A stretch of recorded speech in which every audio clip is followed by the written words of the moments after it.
Time now to open the notebook for This Week in Baseball's TWIB notes from around the majors. Hi, folks. Welcome back to another week at Sidetracks Board Game Club in Ellwood City. We had a great weekend this weekend with our Seven Wonders tournament sponsored by Ellwood City Collectibles. Congratulations to Anna Elder, who was our big winner. We also had some great performances by her brother Will Elder and Corey Biego. It was a really tight set of games and great tournament. Everybody had a really good time. We got a lot of game playing in on Saturday this weekend. This week we have our after school clubs on Tuesday and Wednesday, game and sip night on Thursday.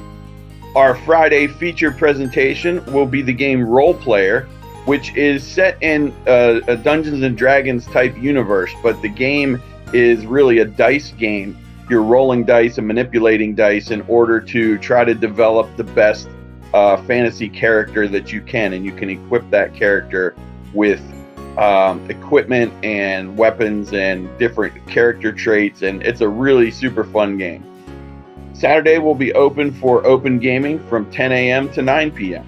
So it's just $5 for kids and $10 for adults. You can come in and play all day. Today's guest conductor for Take Me Out to the Ball Game, all the way from Sesame Street, Cookie Monster.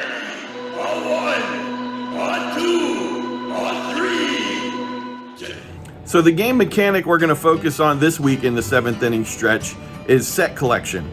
The game that most people probably know, or a lot of people know and familiar with, is Ticket to Ride in terms of set collection. Because in order to claim a train route out on the board, you have to collect certain colors, maybe 5 red trains or 6 yellow trains, and then you can claim that route out on the board. And so that's a really basic set collection principle. And some games are just pure set collection. There's a really pretty game here called Lanterns, about the Chinese Lantern Festival. And you're just collecting different colored sets of these lanterns.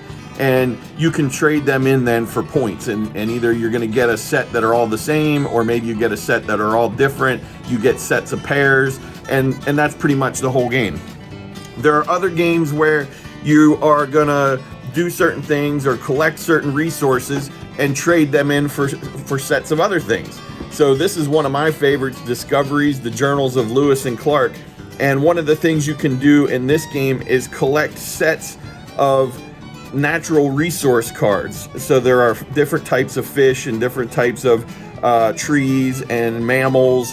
And if you get different sets of those, they're going to be worth points. And it represents Lewis and Clark and their expedition discovering these different species while they were on their trip. Really cool game.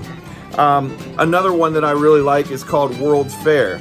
And in this game, it combines a couple of different mechanisms. One is area control, which we're going to talk about in an upcoming 7th inning stretch. But when you control a certain area, you're going to earn a token. And they represent different facets of the World's Fair. So there was an area dedicated to agriculture, and one to manufacturing, and one to electricity, and different things in different regions, I would say, of the fair. And when you control that area, you're going to earn a token, and then you can collect sets of those tokens for points at the end of the game.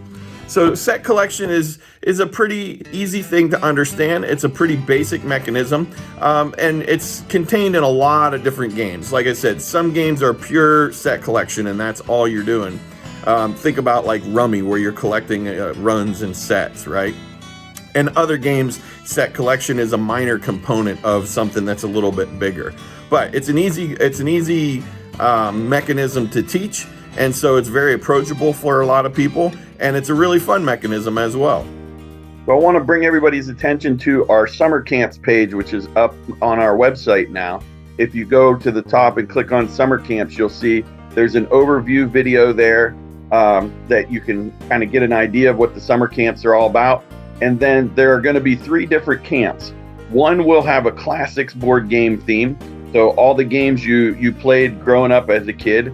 The second camp will be sort of a choose your own adventure type game going on. It'll be sort of a meta game that's going on at the same time as all the individual games that are being played. And each group will start a road trip, sort of a virtual road trip across the United States in a certain state, and you'll play a game associated with that state. then the winner of that game will determine which state the group travels to next. And so if you're looking for information on that, definitely check out our website. There's the dates are on there, the recommended ages are on there, also details about the time, and each kid that signs up for one of the summer camp sessions will also get a free summer membership so that they can come in and play all summer long during our open gaming time. So it's a really great value for a week of day camp. So we hope you'll come out and visit us this week, grab a seat around the table, and play some games. See ya.